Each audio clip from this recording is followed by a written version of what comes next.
안녕하세요. 얼마 전에 둘째 아이를 출산하고 나서 산후조리를 마치고 아기와 집으로 돌아온 지 얼마 안 된 두 아이의 엄마입니다.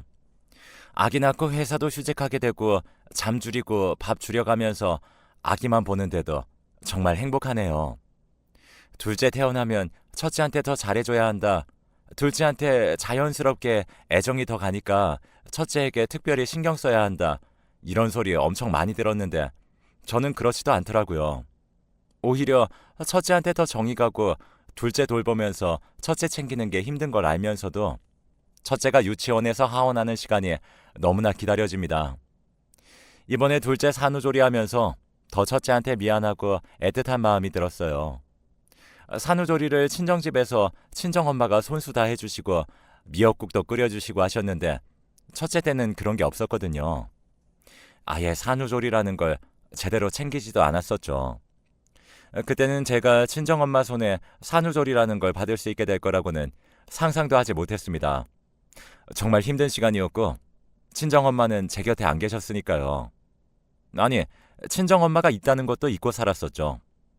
그런데 이제는 이렇게 친정엄마 손에 산후조리도 받아보고 시간 나는 대로 오셔서 첫째도 돌봐주시고 유치원 하원도 시켜주시고 무엇보다 우리 딸도 아직 애기인데 벌써 아기를 둘이나 낳았어?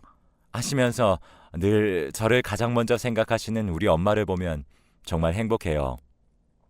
남편도 저희 엄마한테 늘 감사하다고 하고 자기도 회사 일 바쁜데 최대한 저를 많이 도와주곤 한답니다. 정말 감사하죠.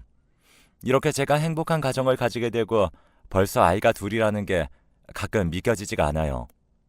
그 전까지의 제 삶은 정말 살아남은 게 대단하다고 스스로 생각할 정도로 힘들고 우울한 날들의 연속이었거든요. 그래도 죽지 않은 것에 너무나 감사합니다. 이렇게 행복을 찾았잖아요. 저는 어린 시절 할머니 손에 자랐습니다. 부모님이 안 계셨던 건 아니고 아빠가 계셨어요. 하지만 아빠는 제가 태어나기도 전에 회사 부도로 직장을 잃으셨습니다. 그리고 다시 변변한 직장에 취직을 하지 못하셨지만 돈은 벌어야 하니까 막노동을 전전하셨고 그러다 보니 술을 많이 드시게 되셨어요. 회사원이었던 당신이 벽돌 나르고 시멘트 나르고 먼지 구덩이에서 일하는 게 자괴감도 드시고 많이 힘드셔서 현실의 환멸을 느끼셨겠지만 하지만 그걸 핑계로 삼아서는 안 되는 거였어요. 아빠는 술을 드시면 집안의 물건을 죄다 부수고 폭력적인 모습을 보이셨거든요. 아직 젊었던 엄마는 그런 아빠를 보면서 두려움에 떨며 출산하는 날만을 기다렸대요. 아기가 태어나면 나아지지 않을까 작은 희망을 걸면서요. 그리고 제가 태어났습니다. 하지만 아빠는 하나도 변하지 않았고 이제 취직은 포기하고 아예 하루 벌어 하루 먹고 사는 막노동판에 완전히 적응해버리셨어요. 그리고 그렇게 버신 건 거의 본인이 다 써버리셨고요. 아마 술값이 대부분이었을 테죠. 생활비는 아주 조금밖에 없었습니다. 당신이 어떻게 그럴 수가 있어요? 누구는 산후조리도 제대로 못하고 나가서 건물 화장실 청소나 하는데 어떻게 다른 여자를 만나요? 돈 벌어다 주잖아. 근데 뭐가 불만이야? 지금까지 내가 벌어다 준 건 뭔데? 근데 내가 스트레스도 좀 못 풀어? 아빠는 다른 여자들을 만나고 다니기 시작하셨습니다. 심지어 당당하게 동네까지 데리고 오셨었고 엄마가 그걸 보셨어요. 막노동하는 사람한테 있는 사람이 붙을 리가 없으니 대부분은 아빠가 술 마시는 주점에 일하는 여자들이었죠. 저를 낳고 아르바이트나 청소 일을 하시며 생활비를 버시던 엄마는 깊은 배신감을 느끼셨어요. 결국 엄마는 저를 친할머니 집에 놓고 짐을 싸서 집을 나가버렸습니다. 자신이 그동안 번 돈을 모두 넣은 통장을 같이 남기셨어요. 미안해, 은하야. 엄마가 꼭 돌아올게. 엄마가 돈 많이 벌어서 꼭 너 데리러 올 거야. 엄마가 정말 사랑해, 우리 딸. 어머님, 이 통장 안에 든 돈은 어머님 아들 손에 절대 못 들어가게 해주세요. 적은 돈이지만 오로지 은하 위에서만 써주세요. 지 마누라 도망가도록 얼마나 개판으로 살았으면 네 엄마가 이 어린 걸 두고 집을 나갔겠니. 아이고 못난 것. 다행히 친할머니께서는 저를 걷어주셨어요. 할머니는 엄마에게 그래도 엄마인데 좀 더 버텼어야 한다고 책망하신 적도 있지만 언제나 엄마 마음을 이해하신다고 하셨어요. 아빠가 그만큼 나빴던 거라고요. 그래서 자라면서 엄마를 향한 원망을 조금씩은 덜 수 있었죠. 저는 그렇게 두 돌을 간 넘겼을 때부터 친할머니 손에 자라게 되었습니다. 친할머니께서는 동네 기사식당에서 음식을 하셨어요. 그래도 수입은 있으셨으니까 저를 돌보셨겠지만 아빠는 엄마가 집을 나가든 말든 늘 술만 드시고 여자들 만나고 다니셨고요. 남들처럼 유치원도 못 가고 좋은 옷도 못 입었지만 그래도 할머니의 사랑은 있었습니다. 할머니는 본인 배 비워가면서 제게 고기 만찬을 해다 먹이셨죠. 기사식당 주인의 배려로 저는 식당 구석에서 일하는 할머니를 보면서 놀 수가 있었습니다. 할머니가 힘들게 요리하시던 모습이 지금도 선하네요. 저거 지 엄마 닮아서 나중에 여기저기 옮겨 다니고 한 곳에 못 붙어 살 거야. 에휴, 지 엄마 닮아서 눈 희번떡한 거 봐. 지 엄마 닮아서 나중에 시집이나 갈까 몰라. 실제로 엄마를 많이 닮았습니다. 그래서 아빠는 제게 매번 엄마를 닮았다고 하시면서 저런 말들을 하셨어요. 할머니가 계셔서인지 저는 엄마처럼 폭력적으로 힘들진 않았지만 그래도 저를 딸로 보지 않고 집 나간 아내로 보고 원망하는 아빠를 보고 아빠의 말을 들으면 너무 힘들었습니다. 정말 할머니만 아니었으면 우울증에 걸려서 벌써 죽었을 것 같아요. 다행스러운 일인지 할머니는 일하시는 것과 연세에 비해 상당히 건강한 분이셨어요.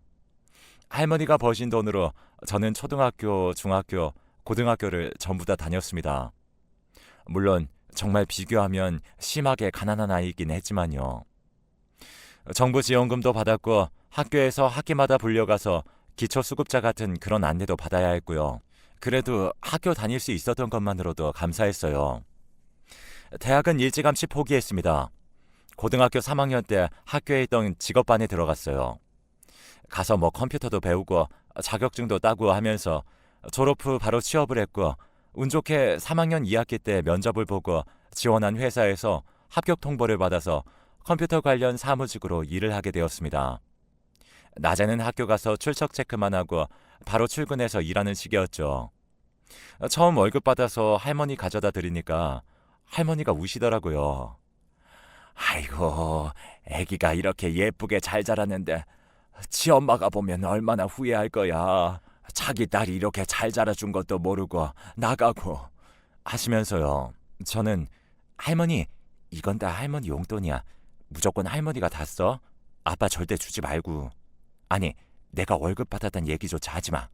라고 당부를 드렸죠. 하지만 할머니는 그 돈으로 제 신발을 사오셨더라고요. 그런 할머니를 보면서 저는 이제 내 진짜 부모는 할머니다. 아빠가 나한테 어떻게 대하든 월급을 가져오라 마라 하든 난 할머니 보면서 돈 벌어야지 하고 굳게 다짐했습니다. 그런데 참 철이 없었어요. 돈 벌 생각만 하고 다른 곳에 한눈 팔지 말고 정신 차리고 일만 했어야 하는데 분수에 맞지도 않게 남자랑 눈이 맞아버린 거죠.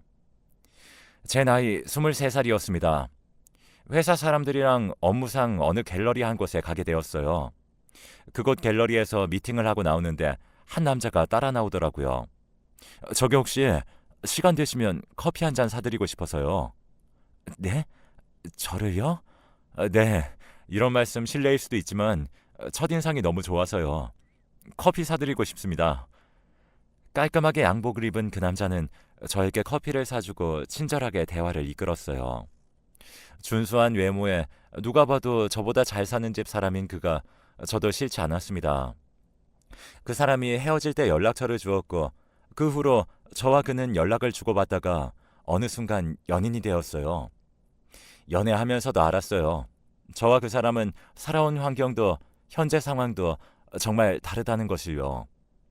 가끔씩 내가 너무 안 맞는 사람을 만나는 거 아닌가 싶기도 했지만 그래도 제게 아빠처럼 오빠처럼 다정하게 대해주는 그 사람이 너무 좋았습니다. 남자는 다 아빠처럼 제게 무섭고 싫은 존재일 줄 알았는데 말이죠. 할머니한테도 만나는 사람이 있다고 이야기는 안 하고 조용히 사귀고 있었는데 만난 지 1년이 조금 안 되었을 때 몸에 이상이 느껴졌습니다. 이거 혹시 임신이 아닌가요? 일단 약 처방은 안 해드릴 테니까 산부인과 한번 가보세요. 내과 선생님의 말씀을 듣고도 에이 설마 아니겠지 생각했어요. 임신이라니 말도 안 된다고요. 하지만 제 생각은 처참하게 빗나갔습니다. 테스트기에 뜬 두 줄을 보고 처음에는 울었다가 일단 그 사람에게 말을 해야겠다 생각했어요. 그날 퇴근하고 만나서 한참을 고민하고 망설이다가 결국 임신 사실을 말했습니다. 말하면서도 겁이 나서 울었어요.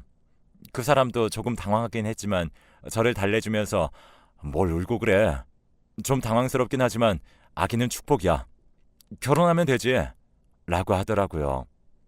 그렇게 저는 혼전 임신으로 인해 결혼을 하게 되었습니다. 손녀가 만나는 사람이 있다는 것도 모르셨던 할머니는 당연히 놀라 뒤집어지셨어요. 아빠는 집에 들어오는 날이 거의 없는 거나 마찬가지라 제때 결혼 소식을 전하지 못했고요. 결혼 소식을 전하던 날에도 네가 벌써 시집을 가? 그래 잘됐다. 결혼 선물로 뭐 좋은가 물어봐야겠네. 하면서 마치 남의 결혼식 선물 준비하듯이 당시 만나던 여자에게 전화를 걸어 물어보고 있던 사람이죠. 시댁에서는 처음부터 저를 탐탁지 않아 하셨습니다. 아니 정확하게 말하면 저를 싫어하셨죠. 그것도 아주 많이요. 저와 그 사람이 처음 만났던 갤러리는 알고 봤더니 그 사람 어머니 소유였어요. 미술업계에 종사하시면서 크게 수익을 올리고 계시는 분이시더라고요. 그 사람 아버지는 병으로 일찍 돌아가셨지만 어머니 재력이 넉넉하니까 그 사람 대학까지 졸업시키고 지금까지도 갤러리를 운영하고 미술대학의 시간 강사로 활동하시면서 잘 사시고 계셨던 거죠. 상견례 자리에는 아빠가 나오지 않았어요. 상견례 한다고 말씀을 드렸지만 술 마시느라고 전날부터 연락도 되지 않았고 결국 할머니랑 둘이서 나갔습니다. 너? 상견례 자리에 아버지란 사람이 안 나왔다고? 아휴, 완전 콩가루 집안이네. 네 아버지도 널 포기했구나. 설마 결혼식 할 생각은 아니지? 일단 애부터 낳고 너 시집 들어와서 하는 거 보고 결정해야지. 이렇게 너희들끼리 갑자기 결혼 결정하고 하는 거 친척들한테도 말하기 민망하고 집 구해서 요란하게 살 필요 없어. 당장 들어와서 살고 애 낳으면 나가던가 해. 할머님은 혼자 혼주석에 앉으셔야 할 텐데 괜찮으시겠어요? 뭐 사돈 될 사람은 상견례도 안 온 걸 보면 혼주 역할도 잘 못할 게 뻔하긴 하다만 저희 할머니한테까지 그러시면서 처음 본 저를 무참히 까내리시는데 정말 할머니께도 죄송하고 저도 서럽더라고요. 이해는 충분히 해요. 엄마도 없이 할머니 밑에서 자란 고졸 출신 아이가 자기 귀한 외아들의 아기를 가져서 결혼한다는데 당연히 안 입고 오셨겠죠. 그래도 저희 할머니는 손녀딸 시집은 잘 보내야 한다시면서 예. 사부인 말씀이 다 맞습니다. 옳습니다. 하면서 그 사람의 어머니에게 다 맞춰줬습니다. 그렇게 저는 결혼식도 올리지 못하고 혼인신고만 한 후에 바로 그 사람과 그 사람 어머니가 같이 살던 집으로 들어가 결혼 생활을 시작하게 됐어요. 제가 뭐라고 할 수 있는 자격도 없었죠. 입덧 때문에 힘들어서 회사에도 휴가를 내야 했습니다. 하지만 일하는 게 낫다 싶을 정도로 시댁 생활은 지옥이었어요. 우리 아들 옷은 네가 다 빨아라. 원래 결혼한 남자는 아내 말고 다른 사람 손 타면 안 돼. 예, 그렇게 가만히 앉아있다가는 애 머리 크게 태어난다. 가서 설거지라도 하던가 그렇게 가만히 있지 좀 마라. 너 책은 좀 읽니? 저기 예전에 애 아빠 책 모아놓은 거 있는데 가서 아무 거라도 좀 읽어. 그래도 네 새끼인데 너처럼 고졸 만들어주고 싶니? 남들은 며느리가 합가하면 아주 그냥 몇 첩 반상을 차려내놓는다는데 아휴 내 팔자는 이게 무슨. 하루 최소 3번은 듣는 모욕적인 말들에 저보다 뱃속 아기가 더 걱정되었습니다. 언제나 저를 경멸의 눈길로 바라보는 어머님도 무섭고 미웠고 집안일 하는 건 상관없었지만 그런 폭언들과 모욕적인 말들을 뱃속 아기들에게 들려줘야 한다는 게 너무나 미안했어요. 아기는 딸이었습니다. 딸이라는 소식에도 이왕 가질 거면 아들을 가져야지 원. 첫째부터 딸이라니 이게 무슨 하면서 저를 깔보듯이 내려다보던 어머님이었어요. 남편은 회사 일로 바빠서 밤늦게 들어왔다가 아침 일찍 나가곤 했습니다. 그래도 퇴근하면 저와 몇 마디 대화도 하고 다정하게 대해주지만 피곤한지 금세 골아떨어지게 일쑤였다죠. 그렇게 저는 점점 어둡고 우울하고 외로운 며느리, 아니 거의 가정부가 다 되어갔어요. 뱃속 아기 생각하면서 힘든 거, 서러운 거 다 견뎠습니다. 엄마가 울면 뱃속 아기도 운다고 해서 울고 싶어도 참아가면서 네 어머님 하고 고분고분하게 굴었어요. 최대한 덜 밉보이자 싶어서요.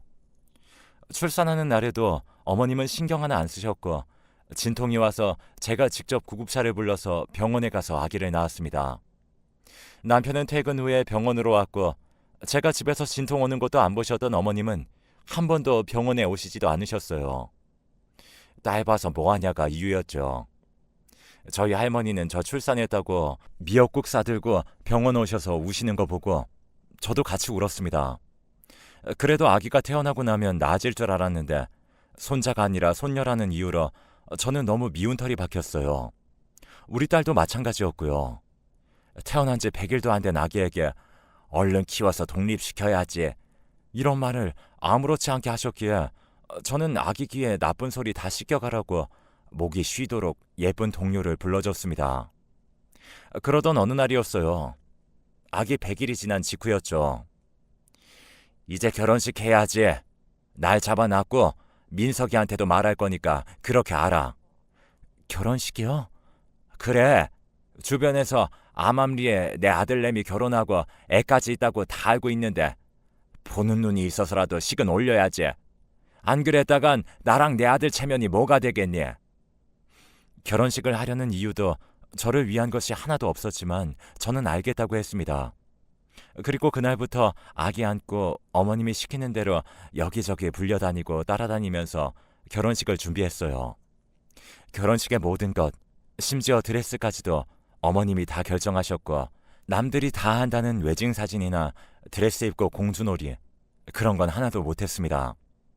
드레스도 제 스타일이 아닌 드레스였죠. 길게 할 것 없고 꽃이고 장식이고 화려하게 준비할 필요도 없어요. 그래도 여기가 꽤 이름 있는 웨딩홀이니까 알아서 체면 차리고 싶은 만큼만 준비해 주세요. 그래도 아드님 결혼식인데 괜찮으시겠어요? 어머, 우리 대표님 역시 세심하시네. 괜찮아요. 어차피 얘랑 나란히 서 있으면 우리 아들은 자동으로 빛나니까. 웨딩홀 상담과 예약에서도 저는 생판 모르는 남들 앞에서 무참히 깔아뭉개졌습니다. 얼굴이 화끈거려서 아기만 바라보고 아무 말도 못했네요. 제 결혼식이지만 저를 위한 건 하나도 없었어요. 결혼식 당일에 드레스를 입은 저를 보면서 아이고 내 새끼 너무 예쁘다 라며 우시는 할머니를 보면서 저도 애써 웃었습니다. 아기는 할머니가 안고 계셨어요. 그래도 딸 결혼식이라고 웬일로 멀끔하게 나타난 아빠도 있었고요. 제 결혼식은 정말 전형적인 결혼식으로 진행됐어요. 주례자 선생님도 어머님이 모셔오신 분이었고 정말 흔하디 흔한 주례사가 이어졌죠. 자, 그럼 다음으로는 신랑의 어머니께서 말씀 한마디 하시겠습니다. 사회자의 말에 저는 불길함을 느꼈습니다. 그리고 그 예감은 틀리지 않았고요. 너 같은 애가 우리 집안에 시집 오는 걸 감사히 생각해야 한다. 딸 육아는 힘들 것도 없고 몸 관리 잘해서 아들 꼭 낳아라. 제사랑 친척 어르신들 일정도 이제 결혼식까지 다 했으니 네가 꼼꼼하게 챙겨야 한다. 등등. 정말 많은 하객은 아니었지만 그래도 모르는 사람들도 있는 그 자리에서 저는 무참히 짓밟혀지는 기분이었고 남편도 표정이 난감해지더라고요. 그렇게 어머님의 말이 끝나고 자리로 돌아가 앉으신 뒤 다음 행진이 이어지던 순간이었어요. 죄송하지만 저도 한마디 해야겠는데요. 어떤 아주머니가 우아하게 일어서시면서 말씀하셨어요. 어디서 본 듯한 얼굴이었습니다. 어머 대표님, 여기 와 계셨어요? 아유, 어떻게 이런 자리까지. 그런데 어머니 말고도 대표님을 보고 놀란 사람이 한 명 더 있었어요. 그건 바로 제 아빠였죠. 당신이 어떻게 여길... 오랜만이네요. 그동안 잘 지낸 것 같지는 않으니까 굳이 안부는 안 물어볼게요, 은하 아빠. 엄마? 멍한 저를 보고 대표님은 잠시 동안 슬프게 웃으시더니 눈물을 참는 것 같은 표정을 지으셨어요. 신랑 어머니가 한 말씀 하셨으니까 신부 어머니인 저도 한마디 해도 안 될 건 없겠죠? 사실 엄마라고 하기도 부끄럽고 창피하네요. 저렇게 딸이 착하고 예쁘게 잘 커졌는데 저는 멍청하게 딸을 떠나서 해준 게 없었으니까요. 제 팔자가 안 좋아서 그런 거겠지만 저는 피덩이인 제 딸을 두고 저 혼자 살겠다고 도망쳐 나온 못돼 먹은 여자입니다. 도망쳐 나와도 우리 딸이 미친 듯이 그리웠는데 전 남편이란 인간 옆으로 돌아가기는 죽어도 싫었어요. 그래서 악착같이 일이란 일은 다 했고 그렇게 거칠게 살다가 지금의 남편을 만나게 되었습니다. 엄마는 턱짓으로 한쪽을 가리켰고 그곳에는 양복을 멋지게 입은 아저씨 한 분이 엄마를 바라보며 미소를 짓고 고개를 끄덕이고 계셨어요. 남편은 수많은 세월 동안 저를 사랑해주고 제가 하고 싶었던 것들에 대해 할 수 있도록 물심양면 지원해준 고마운 사람입니다. 그 덕에 제가 지금은 이렇게 대표 소리까지 듣고 있네요. 그리고 한 번 호흡을 고른 뒤에 엄마는 어머님의 눈을 똑바로 바라보고 작심한 듯 하객들 앞에서 말했습니다. 저 못돼 처먹은 여자 밑에서 내 딸 고생하게 못합니다. 이제 와서 엄마 권리 주장하기도 정말 부끄럽지만 그래도 최소한의 애미가 할 수 있는 일은 해야죠.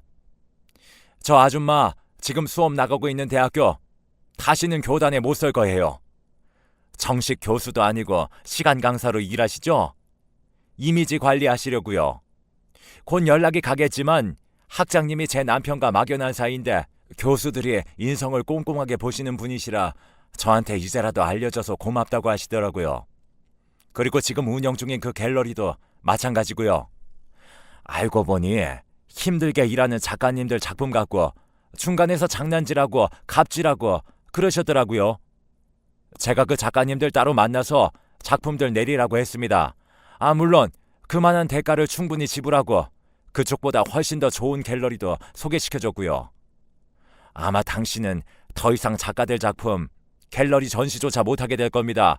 한마디로 당신 이제 끝났어. 알았어? 어머님은 제가 정말 지금껏 상상도 못했던 파리한 낯빛으로 엄마를 보고 있었어요. 아빠도 마찬가지였죠. 그리고 자네, 선택해. 부부라는 건 서로가 동등한 입장에서 서로 사랑하고 아끼면서 힘든 거, 기쁜 거 다 함께 하면서 살아가는 거야. 지금까지도 이 지경인 거 보면 자네도 우리 딸하고 결혼해서 애 낳고도 중재자 역할 제대로 못한 것 같은데 이제라도 마음 결정하고 내 딸 이대로 살게 할 거면 당장 이혼해. 그날의 결혼식은 그렇게 난리판으로 끝났어요. 아직도 저희 엄마 손 붙들고 빌던 어머님의 얼굴이 생생하게 기억나네요. 대표님, 아니 사부인, 제가 잘못했어요. 제가 다 잘못했고 앞으로 우리 은하 잘 챙길 테니까 제발 그러지 말아주세요. 이 미술계는 이미지가 생명인데 제가 이렇게 싹싹 빌겠습니다. 이렇게 비굴하게 굴겨면 진작에 그러지 말았어야죠. 내 딸을 천한 며느리 취급해서 힘들게 했으면서 그런 말이 나와요. 내 딸이 받은 고통 당신도 직접 겪어봐야 되지 않겠어요? 그러니까 앞으로 반성하며 사세요. 아셨어요? 하고 면전에 면박을 주며 제 손을 이끌고 결혼식장을 나오셨어요. 엄마는 하루라도 저를 잊으신 적이 없다고 하셨습니다. 하지만 엄마가 재혼을 하는 바람에 쉽지 않으셨고 자식들이 모두 출가한 후에야 저를 본격적으로 찾기 시작했다고 하더군요. 제 주민번호를 다행히 알고 계셨기에 제 신원조회를 통해 저를 찾을 수 있었다고 했어요. 그리고 그 무렵 제가 시모에게 무시당하면서 살고 있다는 걸 알게 됐다고 했습니다. 그리고 제가 결혼식을 한다는 걸 어떻게 아시고는 그때부터 계획을 세웠다고 했어요. 그래서 제 결혼식을 엄마 웨딩홀에서 하기 위해 시모 갤러리에 가서 비싼 미술 작품을 사주며 시모를 살살 꼬드겨 결국 결혼식을 엄마 웨딩홀에서 할 수 있게 됐다고 하더군요. 이 모든 사실을 알고 엄마의 치밀함에 한 번도 놀라지 않을 수가 없었어요. 그날 저녁에 저는 엄마와 할머니 집으로 갔습니다. 엄마는 할머니 앞에서 무릎을 꿇고 죄송하다며 엉엉 우셨고, 할머니는 네 마음 다 안다. 다. 그래도 은하, 내가 잘 키웠다. 하시면서 엄마 손을 잡고 같이 우시더라고요. 저는 그날 엄마 품에서 마음껏 울었습니다. 이상하게 원망하는 마음이 하나도 들지 않더군요. 그저 엄마도 아빠 옆에서 힘들었겠지? 엄마한테는 할머니도 없었어. 라고 생각하니까 이해가 충분히 되더라고요. 은하야, 엄마가 정말 미안해. 이제 엄마가 은하 잘 챙겨주고 보살펴줄 거야. 이혼해도 돼. 이제 엄마가 다 돌봐줄게. 엄마의 생각과는 다르게 다음날 남편은 바로 저를 찾아와서 무릎을 꿇고 용서를 빌었어요. 내가 남편 역할을 제대로 하지 못했어. 미안해 여보. 이제 너한테 집중하고 우리 아기한테 집중할게. 엄마랑도 이제 연락하지 않을 거야. 라고 말이죠. 엄마의 새 남편은 정말 좋은 분이셨습니다. 아빠보다 더 아빠같이 저를 맞아주시고 따뜻하게 환영해 주셨거든요. 야, 역시 40 넘어가도록 노총각이던 나랑 결혼해서 건사해준 여자 딸내미답게 예쁘게 생겼네. 아휴, 우리 은하가 나보다 100배는 더 예쁘지. 무슨 소리예요. 따뜻한 그 모습에 저도 모르게 아빠라는 말이 금방 나왔는데, 그 말을 들으신 아저씨는 눈물까지 글썽이며 맞아, 그래, 내가 은하 아빠야, 은하 아빠 하고 감격하시더라고요. 할머니도 엄마가 좋은 아파트로 이사시켜드렸습니다. 그 위층에는 저와 남편이 들어가서 살게 되었고요. 그리고 남편도 저도 어머님에게 한 번도 연락하지 않았습니다. 전화기가 불이 날 정도로 연락이 왔을 때 번호를 아예 바꿔버렸거든요. 번호를 바꾸기 전에 수습하실 일도 많으실 텐데 이게 무슨 시간 낭비세요 하고 문자 한 통 날려드렸죠. 저는 엄마랑 지난날의 회포도 풀고 엄마의 도움으로 약해진 몸도 잘 치료받고 회복을 했고, 새아빠의 든든한 지원으로 사이버 대학도 다니며 공부도 했어요. 그리고 원하는 일을 할 수 있는 회사에도 다니게 되었고요. 남편은 새아빠의 추천으로 더 좋은 회사에 다니게 되었고, 자기가 더 노력해서 승진도 잘했습니다. 사이버 대학을 졸업하고 나서 몇 달 뒤에 둘째를 임신하고 이제 출산을 한 거고요. 지금까지도 어머님과는 절대 연락 안 하고 있습니다. 남편도 마찬가지고요. 아마 외아들이 그렇게 손절한 게 어머님 당신한테는 가장 큰 벌일 수도 있겠네요. 앞으로는 제 행복 생각하면서 우리 큰딸이랑 둘째 아들 잘 키우면서 행복하게 잘 살아보겠습니다. 우울하기만 한 것 같은데 제 이야기 끝까지 함께 해주셔서 감사합니다.